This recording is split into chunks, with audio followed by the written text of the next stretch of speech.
Oke, kali ini kita akan membahas materi tentang momentum dan impuls ya. Kita akan perhatikan slide yang akan saya tampilkan berikut ini. Ada beberapa penjelasan tentang momentum dan impuls ya. Oke, kita lihat dulu di slide selanjutnya.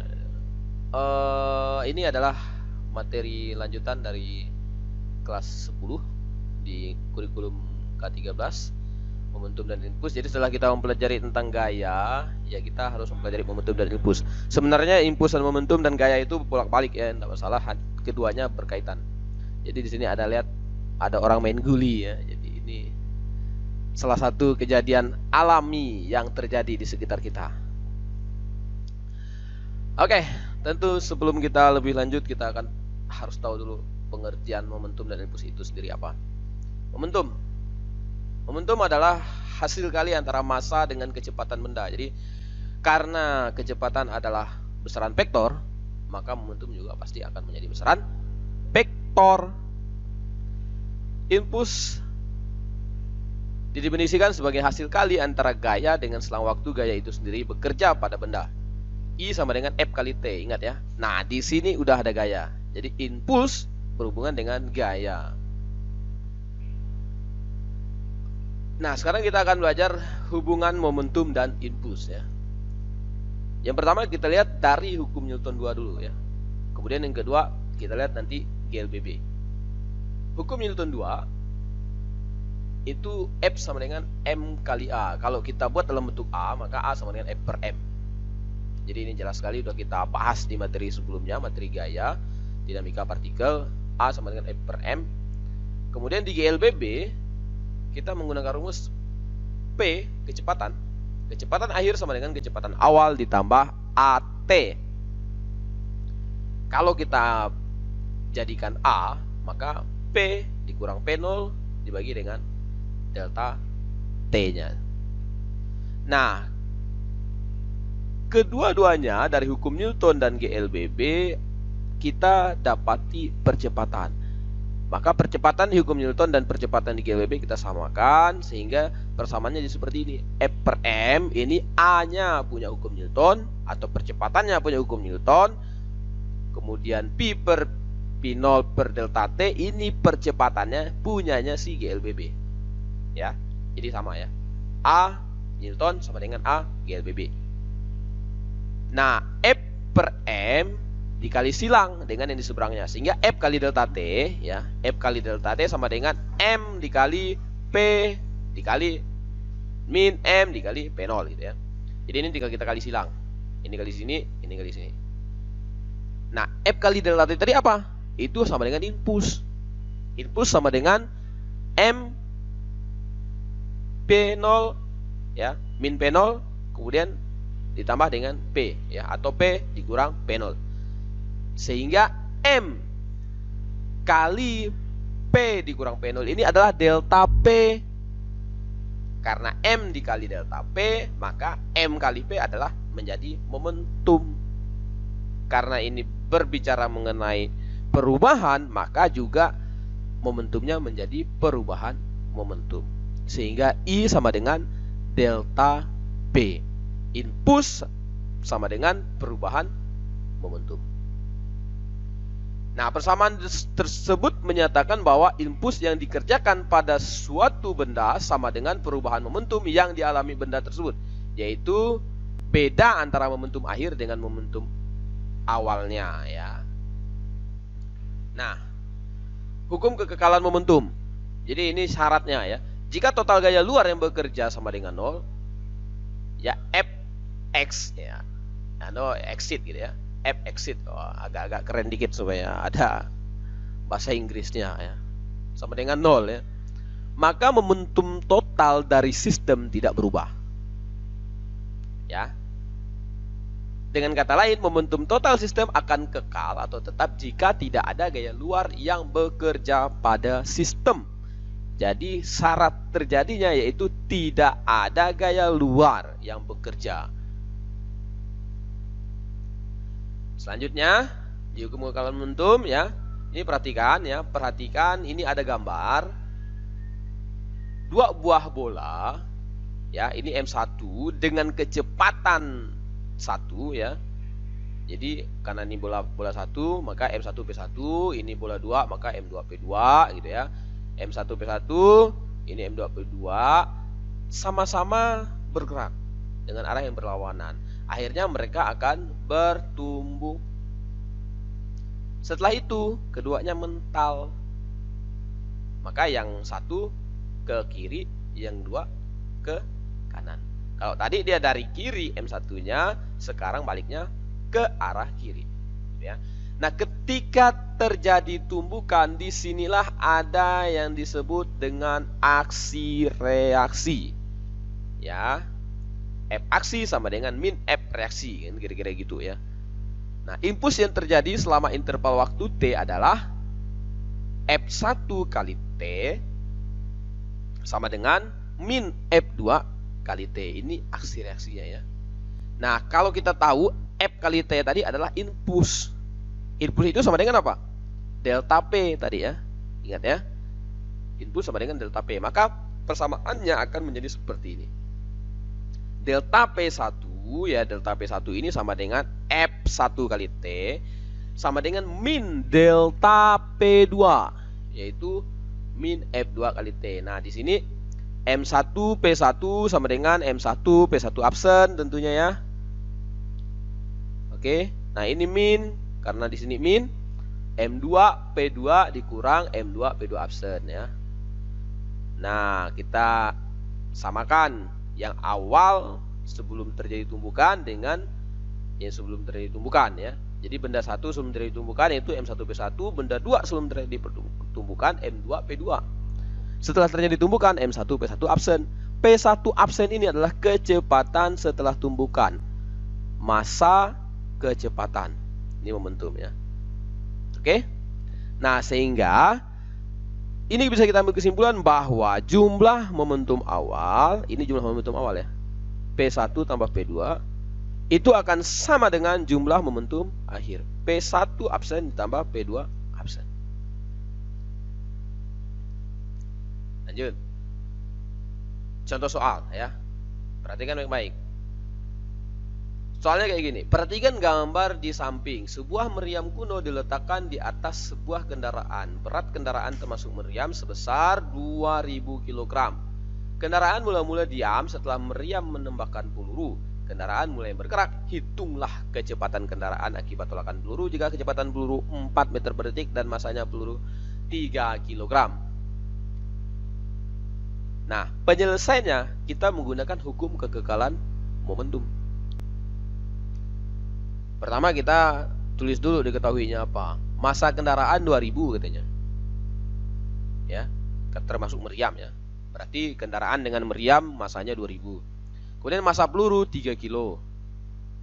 Kemudian P peluru absen ya 4 meter per detik. Ya. Kemudian PP sama dengan 0, PK sama dengan 0. Ini kendaraan, ini peluru ya.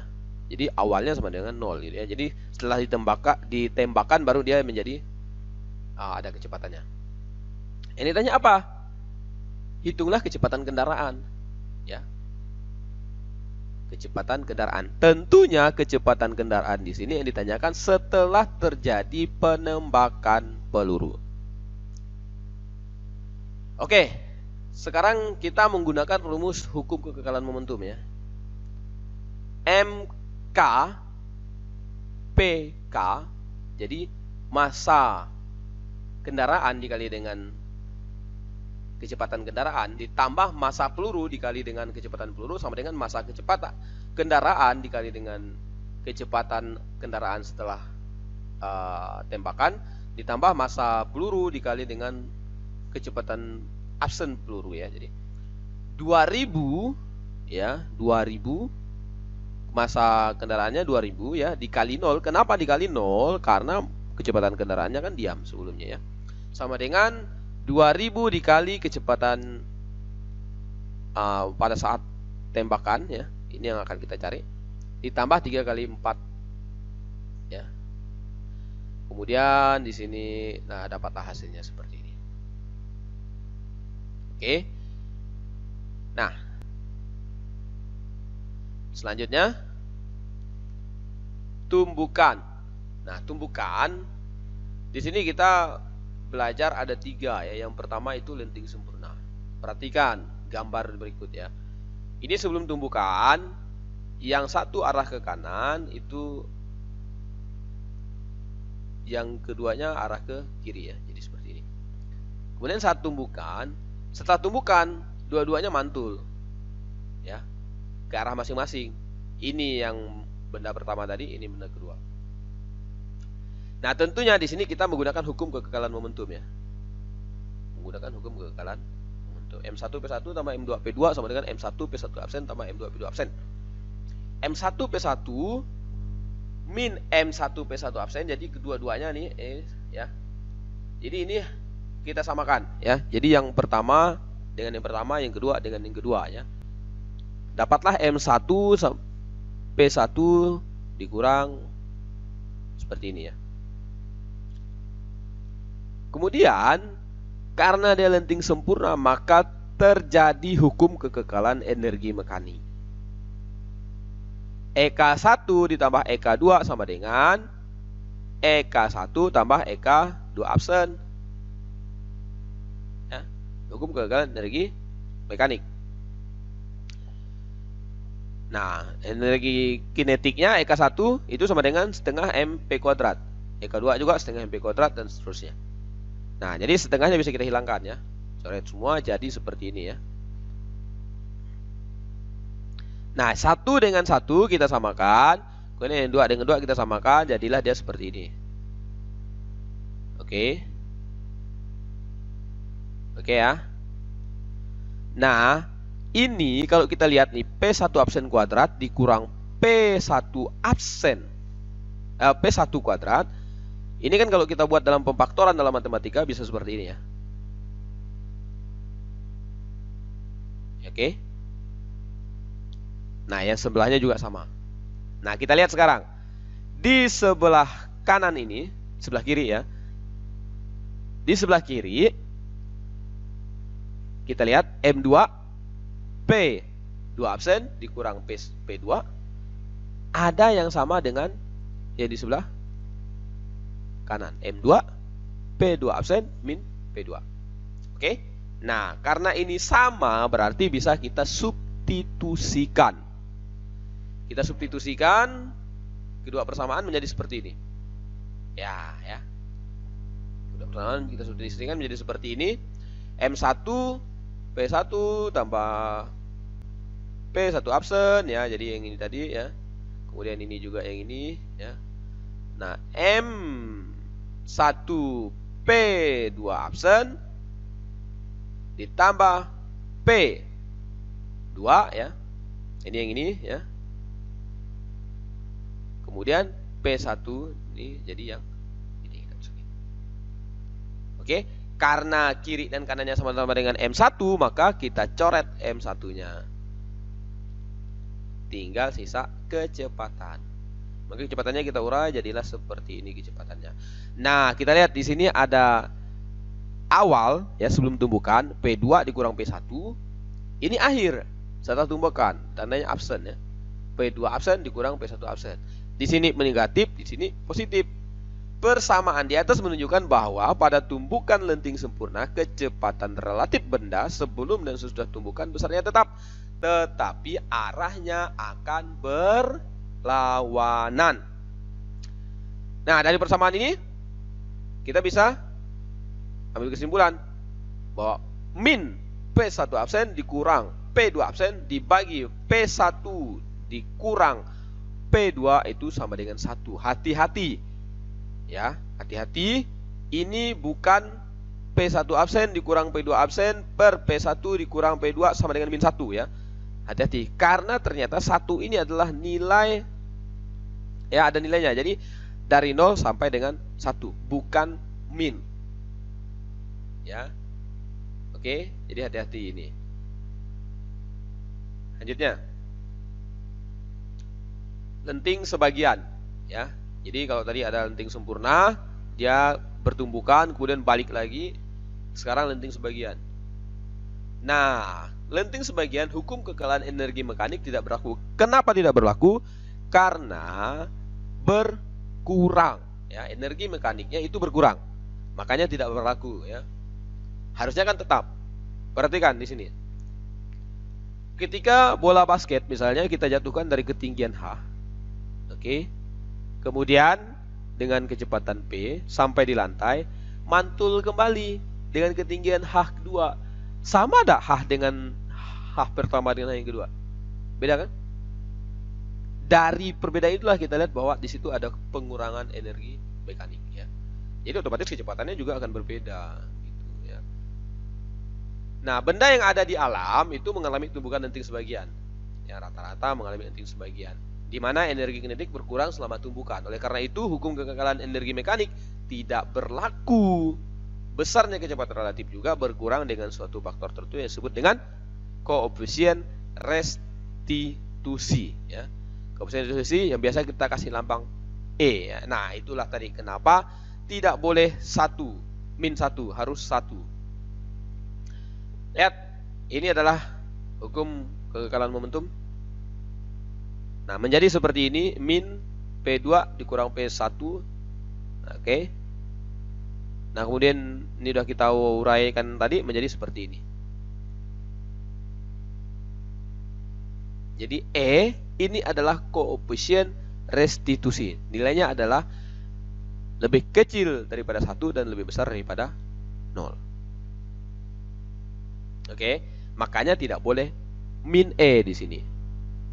Harus minnya di sini.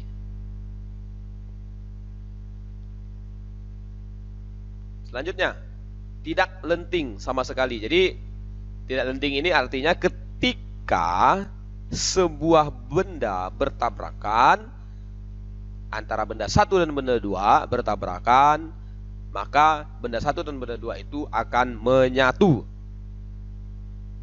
Nah, ini. Jadi ini benda 1, ini benda 2 akan bertabrakan nih. Nih, saat tabrakan dia kayak gini. Setelah tabrakan, mereka jalan sama-sama gitu. Tergantung kecepatannya, ya. Yang mana yang lebih cepat, kemudian masanya yang mana yang lebih berat, ya. Misalnya ini lebih cepat, masanya lebih berat daripada ini, maka akan bergerak ke sini. Tapi kalau misalnya yang satu yang lebih besar daripada yang 2, maka geraknya akan ke sini. Oke.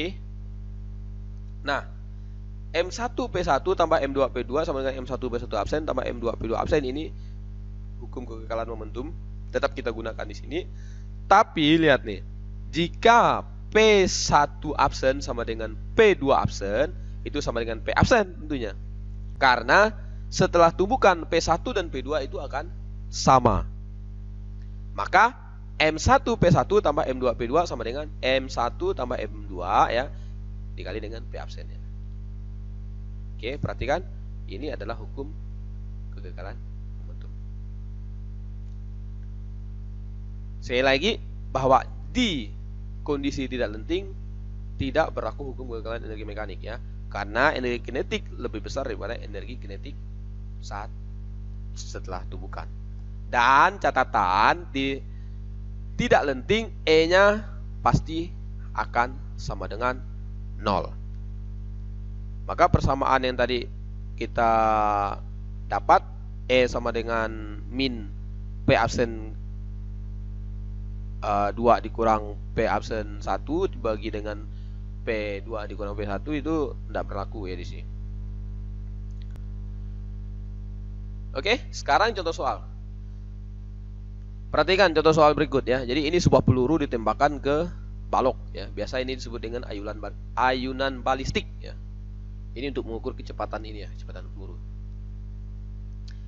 Soalnya kayak gini nih. Sebuah peluru bermasa 20 gram ditembakkan mengenai sebuah balok pada ayunan balistik, ya, yang masanya 1 kg. Jika peluru tertancap pada balok hingga mereka mencapai tinggi maksimal 25 cm, berapa kecepatan peluru mula-mula peluru tersebut? Jadi kecepatan awalnya yang ditanya, ya. Nah, di sini kita lihat M1P1 tambah M2P2, ya. M1 ditambah M2 P absen. Karena apa? Karena yang terjadi di sini adalah tumbukan tidak lenting. Artinya kecepatan di sini, ya, antara peluru dengan balok itu sama besarnya. Oke. Nah, kenapa ini 0? Karena kecepatan balok 0. Baloknya kan diam. Sehingga persamaannya menjadi P1 sama dengan M1 ya, tambah M2 ini, M1 tambah M2 dibagi dengan M1 dikali dengan P absen. Nah, perhatikan. Ini setengah MP kuadrat ya, energi kinetiknya ya, karena ternyata kan dia berkurang ya energi kinetiknya, sama dengan M1 tambah M2 GH gitu ya. Jadi P absen sama dengan akar 2 GH. Oke, ini M1 tambah M2 nya kita coret karena sama, jadi setengah P absen kuadrat ini sama dengan GH. Begitu ya. Nah, perhatikan persamaan 1 dan persamaan 2 akan menjadi MP sama dengan M tambah M akar 2GH. Jadi tinggal kita masukin semua angka-angkanya. Oke, masukin semua angka-angkanya, dapatlah kecepatannya sama dengan 162,8 meter per detik. Oke, sederhana ya. Bisa dipahami. Oke, lanjut. Nah, ini soal latihan untuk kita semua. Kerjakan ya, sesuai deadline dari sekolah nanti akan disampaikan kepada kita semua. Jadi ada 3 soal untuk momentum dan impuls. Kalian kalau ada kesulitan silahkan hubungi Bapak, tapi jangan datang ke rumah karena lagi COVID-19 ya, bukan COVID-19. Oke, sekian presentasi dari saya, semoga bermanfaat. Terima kasih. Tuhan Yesus memberkati kita. Adil kata lino bacu ramen ke surga bas sengat kaju bata arus.